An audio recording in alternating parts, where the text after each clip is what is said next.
ಶ್ರೋತ್ರಿಯನಾದ ಬ್ರಾಹ್ಮಣ, ಶ್ರೀಮಂತರು, ಉತ್ತಮನಾದ ರಾಜ, ಜಲಪೂರ್ಣವಾದ ನದಿ ಮತ್ತು ವೈದ್ಯ, ಈ ಐವರು ಯಾವ ಸ್ಥಳದಲ್ಲಿ ಇರುವುದಿಲ್ಲವೋ ಅಂತಹ ದೇಶದಲ್ಲಿ ಒಂದು ದಿನವೂ ವಾಸ ಮಾಡಬಾರದು. ಶ್ರೋತ್ರಿಯರೆಂದರೆ ವೇದ ವಿದ್ಯಾ ಪಾರಂಗತರು. ಇಂತಹ ಬ್ರಾಹ್ಮಣರಿಂದ ಧರ್ಮದ ಸಂರಕ್ಷಣೆಯಾಗುವುದರಿಂದ ಶ್ರೋತ್ರಿಯರು ಇರುವ ದೇಶವು ಧರ್ಮಯುಕ್ತವಾಗಿದ್ದು ಜನರಲ್ಲಿ ಅಧರ್ಮಾಸಕ್ತಿ ಇರುವುದಿಲ್ಲ.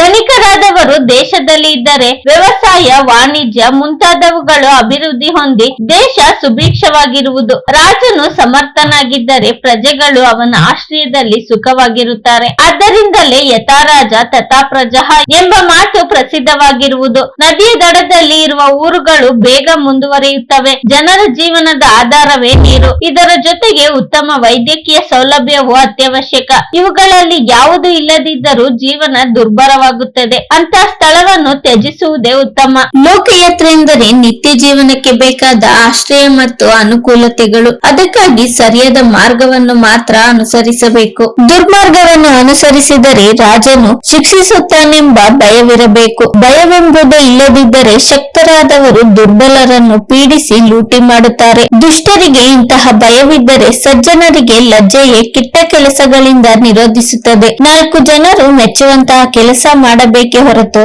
ನಾಚಿಕೆ ಪಡುವಂತಹ ಕೆಲಸಕ್ಕೆ ಕೈ ಹಾಕಬಾರದು. ದಾಕ್ಷಿಣ್ಯವೆಂದರೆ ಸೌಜನ್ಯ ಮತ್ತು ಇತರರ ಮನಸ್ಸನ್ನು ಅನುಸರಿಸಿ ನಡೆಯುವುದು. ಇದು ಸಜ್ಜನರ ಲಕ್ಷಣ. ತ್ಯಾಗಶೀಲತೆ ಎಂದರೆ ದಾನ ಬುದ್ಧಿ. ದಾನಕ್ಕಿಂತ ಉತ್ತಮವಾದ ಧರ್ಮವಿಲ್ಲ. ಮೇಲೆ ಹೇಳಿದ 5 ಗುಣಗಳು ಯಾವ ಜನರಲ್ಲಿ ಇರುತ್ತವೆಯೋ ಅದು ವಾಸ ಮಾಡಲು ಉತ್ತಮವಾದ ಸ್ಥಳವಾಗಿದೆ. ಈ 5 ಎಲ್ಲಿ ಇಲ್ಲವೋ ಅಲ್ಲಿ ವಾಸ ಮಾಡಬಾರದು. ಪ್ರೇಷಣವೆಂದರೆ ಕಳುಹಿಸುವುದು. ಭೃತ್ಯರನ್ನು ಅಂದರೆ ಸೇವಕರನ್ನು ಯಾವುದಾದರೂ ಕೆಲಸದ ನಿಮಿತ್ತ ಕಳುಹಿಸಿಕೊಟ್ಟಾಗ ಅವರು ಕೆಲಸವನ್ನು ನಿರ್ವಹಿಸುವ ರೀತಿಯಿಂದ ಅವರ ಯೋಗ್ಯತೆಯನ್ನು ಅಳೆಯಬಹುದು. ಹಾಗೆಯೇ ಆಪತ್ಕಾಲದಲ್ಲಿ ಬಾಂಧವರ ಯೋಗ್ಯತೆ ಗೊತ್ತಾಗುತ್ತದೆ. ಸಮಯದಲ್ಲಿ ಸಹಾಯ ಮಾಡುವವನೇ ನಿಜವಾದ ಮಿತ್ರ.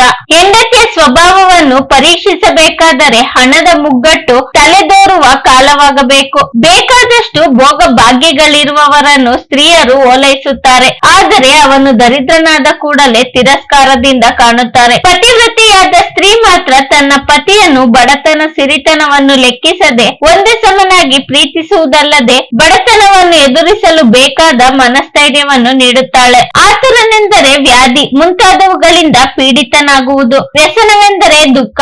ದುರ್ಭಿಕ್ಷವೆಂದರೆ ಕ್ಷಾಮದ ಸಮಯ. ಶತ್ರುಗಳು ಮೇಲೆ ಬಿದ್ದು ಸಂಕಟ ಉಂಟಾಗುವುದು ಮತ್ತೊಂದು ಕಷ್ಟದ ಸಮಯ. ರಾಜದ್ವಾರವೆಂದರೆ ಅರಮನೆಯ ಹೆಬ್ಬಾಗಿಲು. ರಾಜದರ್ಶನಕ್ಕಾಗಿ ಹೋಗುವ ಸಂದರ್ಭದಲ್ಲಿ ನಡವಳಿಕೆಯ ಬಗ್ಗೆ ಸೂಚನೆ ನೀಡುವ ಗೆಳೆಯನಿದ್ದರೆ ಅನುಕೂಲ. ಸ್ಮಶಾನವೆಂದರೆ ಅಂತಿಮ ಯಾತ್ರೆಯ ಸಂದರ್ಭ. ಅಲ್ಲಿಯೂ ಕೂಡ ಯಾರು ಜೊತೆಯಲ್ಲಿ ಇರುತ್ತಾರೋ ಅವನೇ ನಿಜವಾದ ಬಂಧುವು. ಮನುಷ್ಯನು ಸುಖವಾಗಿದ್ದಾಗ ಅವನಿಗೆ ಬಂಧುಗಳ ಅಗತ್ಯ ಬೀಳುವುದಿಲ್ಲ.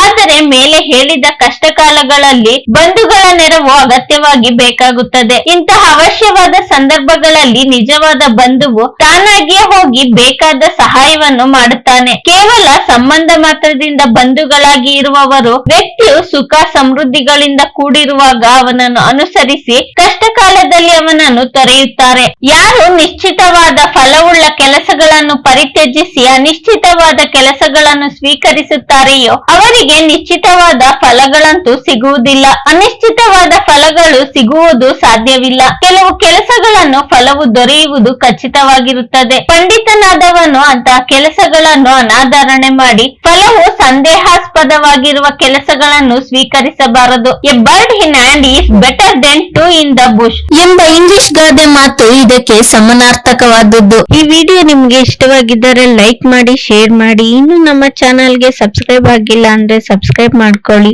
ಮುಂದೆ ಬರೋ ಎಲ್ಲಾ ವಿಡಿಯೋಗೋಸ್ಕರ ಬೆಲ್ ಬಟನ್ ಕ್ಲಿಕ್ ಮಾಡಿ. ಧನ್ಯವಾದಗಳು.